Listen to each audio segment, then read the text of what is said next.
Anyone who can't speak is not family. I'll give it to the old hag. Get out. What are you doing? I pushed aside my son and daughter-in-law, embraced my granddaughter, who was holding her cheek in pain, and glared at them. My unrepentant son and daughter-in-law continued to berate their speech-impaired daughter. Unable to bear it any longer, I made the decision to raise my granddaughter myself and took her home. 10 years later, when we returned to the U.S. after living overseas, my son and daughter-in-law appeared. I wanted to see you. Aren't we family? Let's live together. A fool is not family, so please leave. My name is Lisa Brown, a 60-year-old homemaker. A few years ago, I lost my husband, and now I live alone in a spacious house. Although I considered living with my son Lucas and his wife Isabella, I decided against it. We don't seem to get along well, and there's a possibility I'd end up helping out at their pub. Besides, my body doesn't move like it used to in my younger days, and embarrassingly, I'm not good at customer service. Living and working together would likely create stress for both of us. So, I made the judgment that it's better not to live together. Even after my husband's passing, Lucas never broached the topic of living together. I appreciated that. I thought I'd enjoy my time alone, free from childcare and caring for my late husband.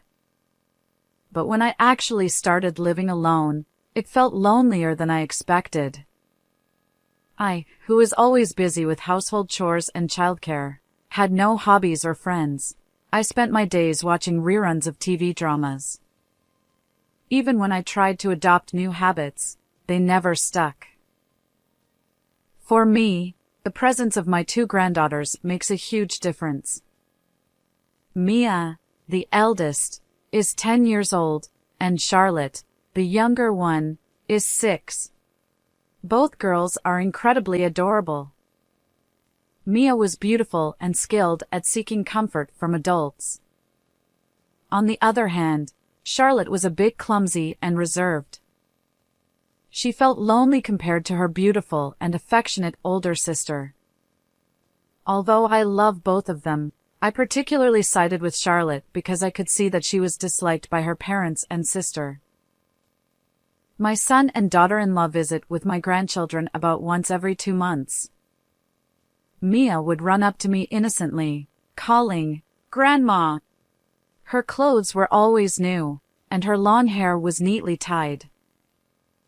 In contrast, Charlotte's clothes were hand-me-downs from Mia, worn and tattered. Her hair was left untamed and messy. Charlotte used to love chatting when she first learned to speak, but lately, she has become quiet and wears a somber expression, unlike Mia's cheerful smile. After greeting Mia with a warm welcome, I crouched down in front of Charlotte. "Charlotte, welcome! Thank you for coming. Yeah. Today, I've prepared your favorite candy. Let's enjoy them together." Yeah. Mia chimed in. Grandma, what about my candy? "Of course, I have some for you too. Come on, let's go." As I held hands with my granddaughters, my son and daughter-in-law stepped out of the car and greeted me. Mom, it's been a while. Here's a souvenir. Oh, thank you. Are both of you doing well? Take your time and relax. Thank you, Mom. I welcomed my son's family into the house, serving tea and snacks as a gracious host. My son and daughter-in-law chatted mostly with Mia, ignoring Charlotte. Whenever I addressed Charlotte, Mia would interrupt, or Lucas and Isabella would change the topic. I had been concerned about their attitude toward Charlotte, but I decided not to interfere too much. Little did I know that I would come to regret that choice. One day, I had made plans to visit my son and daughter-in-law's house. I brought along candy that my son, daughter-in-law, and grandchildren liked. As I reached their home, I extended my hand to ring the doorbell, but at that moment, I heard Lucas's angry voice from inside. Why don't you say something instead of staying silent? Startled, I placed my hand on the doorknob, and the door easily swung open. Without hesitation, I walked inside, realizing that the voices were coming from the second floor. Because you don't talk at school, I end up feeling embarrassed.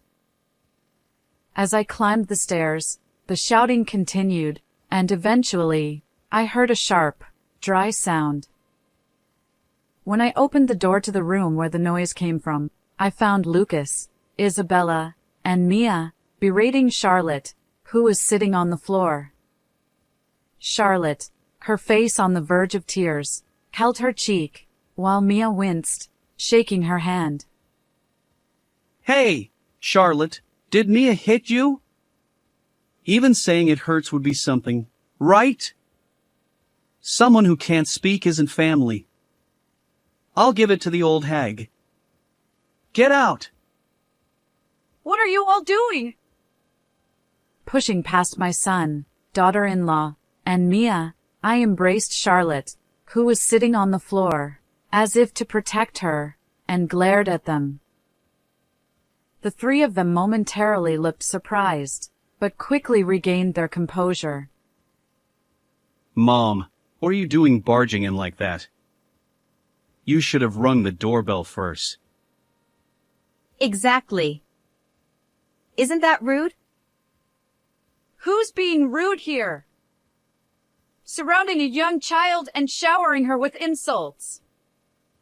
Lucas, you're her father, aren't you? Aren't you ashamed to treat your child roughly? And Mia, why did you hit your sister? I raised my voice, scolding Mia for the first time. She flinched momentarily. But She lowered her head. Isabella pulled Mia close, hugging her protectively. Don't blame Mia. She glared at me. I met her gaze firmly. Supporting Mia, who had hit her sister, was not the right response for a mother. Watching this scene, Lucas pointed at me and shouted. What are you thinking, Mom? Stay away from that fool. The real fool is all of you. Apologize to Charlotte. Ha. Who's going to apologize? Neither Lucas nor Isabella nor Mia showed any signs of remorse. They mercilessly berated Charlotte. In my arms, she looked vacant, weakly gripping my clothes.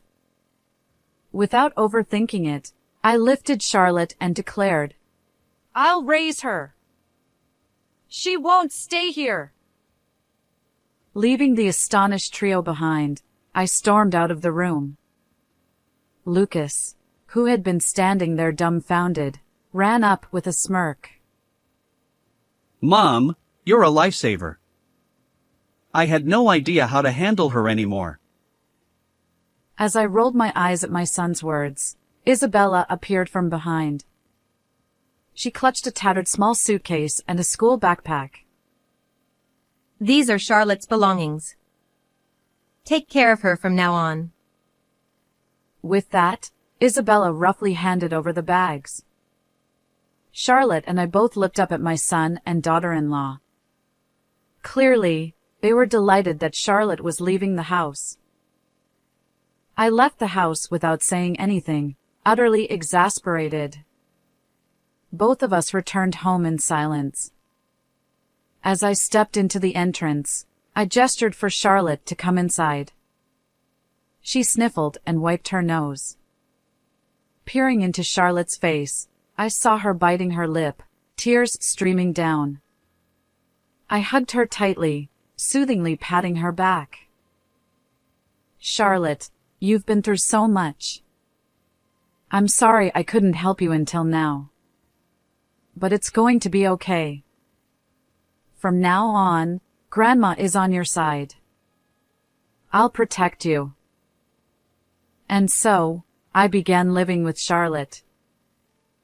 Perhaps due to the wounds inflicted by her parents, she doesn't speak. Even attempting a simple good morning doesn't yield any words. According to her school teacher, she can't communicate with classmates or teachers either. Worried, I took her to the hospital for an examination. The diagnosis: selective mutism. The doctor speculated that the intense stress from her parents and sister had caused severe anxiety and fear, rendering her unable to speak. Now that her environment has changed, with time, she might eventually find her voice again. On my way back from the hospital, I bought a cute notebook and pen for Charlotte. All right, Charlotte. If you ever want to convey something to me or anyone else, write it down in this notebook or draw pictures. And little by little, practice saying the written words out loud to communicate with others, I explained. Charlotte promptly opened the notebook and began writing with the pen. As I silently watched, she showed me the page. It read, "Thank you, Grandma," along with a drawing of my face. Charlotte opened her mouth, attempting to say thank you and mustering the courage to speak. But her voice didn't come out, and she sadly closed her mouth, looking down. "You're doing great, Charlotte. Let's keep practicing little by little. Well done. Full marks," I praised, gently patting her head. She looked up, revealing a faint smile. With the notebook and pen I had given her, Charlotte started communicating at school as well. Perhaps gaining confidence, she gradually started speaking, and 2 years later, she could converse normally. Charlotte would come home from school and immediately share her day's events with me. Grandma, today at school. Seeing her lively and well-adjusted, I felt a deep sense of relief. One day, I visited the school for a parent-teacher-student conference. As I entered the classroom, a kind teacher greeted me. Charlotte and I both greeted the teacher and took our seats. While discussing my granddaughter's school life and home situation, Charlotte squirmed shyly. The teacher then showed us Charlotte's academic progress. The graph had been steadily rising since she started living with me, and now it shot up significantly. I believe this is because she's so diligent in her studies. Lately, she's been reading challenging books and practicing problems every day, I said, patting Charlotte's head. Since she started speaking, she had become increasingly studious. At home, she tackled difficult books and proudly showed me her perfect test papers. I framed each one and displayed them on the wall, beaming with pride. The teacher suggested an IQ test at the hospital. An IQ test? I asked. The teacher replied, Charlotte shows a high potential for being gifted. Gifted refers to children with innate high abilities.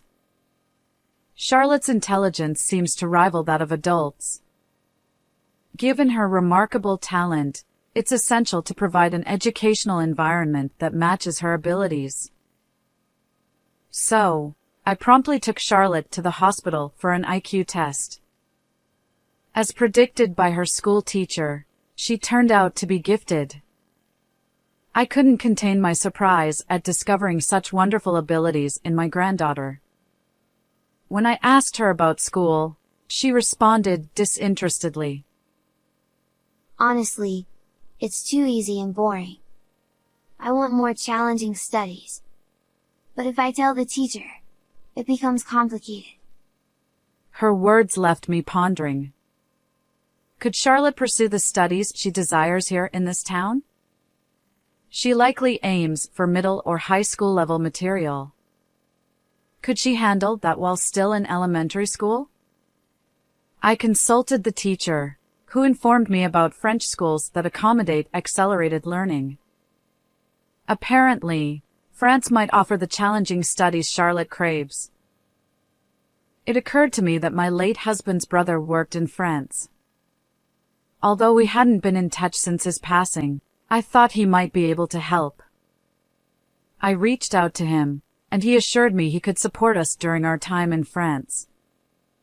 Relieved, I suggested studying abroad in France to Charlotte.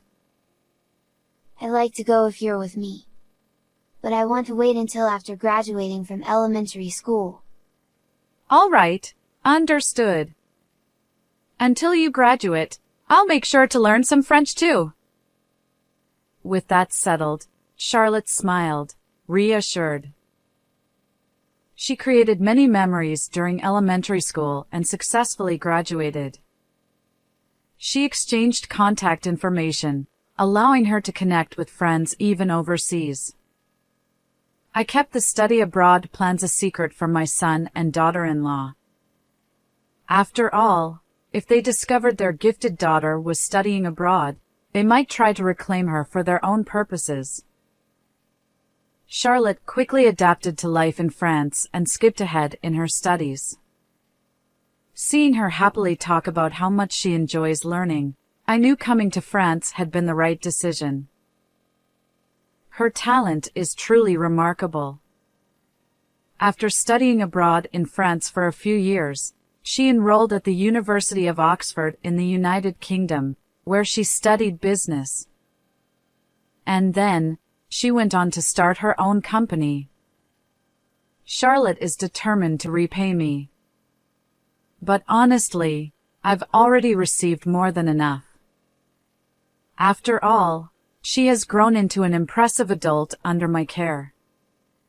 Her achievements have made headlines in France and spread worldwide, likely making her a well-known figure even in the United States.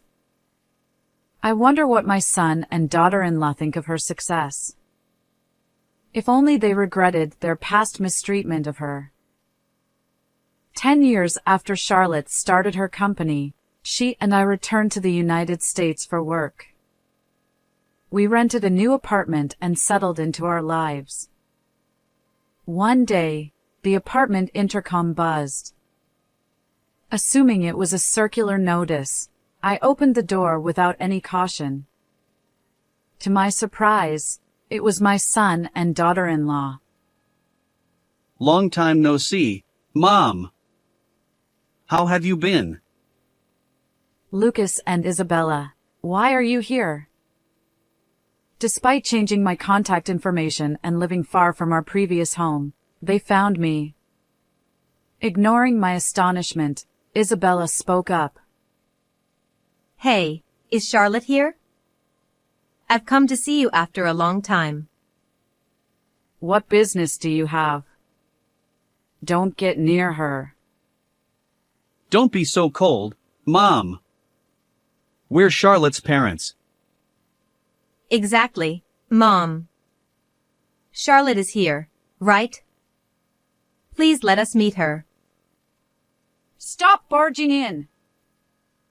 Before I could stop them, they pushed past me and entered the house. As I tried to hold them back, Charlotte peeked out from the living room. What's going on, Grandma? Wait, huh? Even Charlotte seemed surprised by the sudden visitors. Feeling awkward, I averted my gaze. Meanwhile, my son and daughter-in-law finally met Charlotte, looking delighted. Oh, Charlotte, I've missed you. You've grown so much. When Isabella tried to hug her, Charlotte shrugged off her arms. If you want to talk, let's do it in the living room. I'll prepare tea. Please wait on the sofa. With that chilly remark, Charlotte headed to the kitchen to make tea. My son and daughter-in-law plopped down on the sofa without hesitation, sharing memories with Charlotte. Concerned, I asked her what was going on, and she winked, signaling that she had it under control. As we sat face to face, they got straight to the point. The pub my son and daughter-in-law managed had closed due to financial troubles. And Mia, Charlotte's sister, had lost contact after getting a job. They didn't know where she was or what she was doing.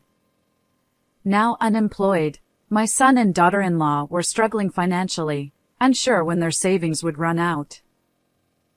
My son pleaded desperately. Charlotte, won't you support us? You left home at 6, but until then, we raised you. Show some filial piety. Isabella joined in. Charlotte, you must have missed us all these years. Let's live together now. We'll make memories as a family to compensate for the time apart. Helpless and embarrassed by my son and daughter-in-law's clinginess, I couldn't bear to watch. How did my son turn out like this? Where did I go wrong in raising him? Charlotte's voice snapped me back to reality. I decline. A fool isn't family. My family consists of only Grandma. Please take your leave. She wore an unfamiliar, icy smile. My son persisted. But Charlotte, wait. Yet Charlotte remained unmoved by their pleas. She forcibly closed the door, locking it with a decisive click. Through the window, I watched my son and daughter-in-law leave, shoulders slumped in defeat. Grandma, What is it? should we move here? With those words, she smiled. When I asked about her plans, it turned out she had secretly been planning to build a house for us to live in. The design was tailored for my needs, with barrier-free features. Thank you, Charlotte, I said, and she blushed, smiling. A few months later, we moved into our new home. Thanks to Charlotte's thoughtful design, I lived comfortably. Memories adorned the walls, including the notebook and pen I bought when we first started living together. Whenever I looked at it, tears of gratitude welled up. Today, I'll cook Charlotte's favorite meal. That's what I decided as I began preparing in the kitchen. How did you find this story? Don't forget to subscribe to the channel. Until next time.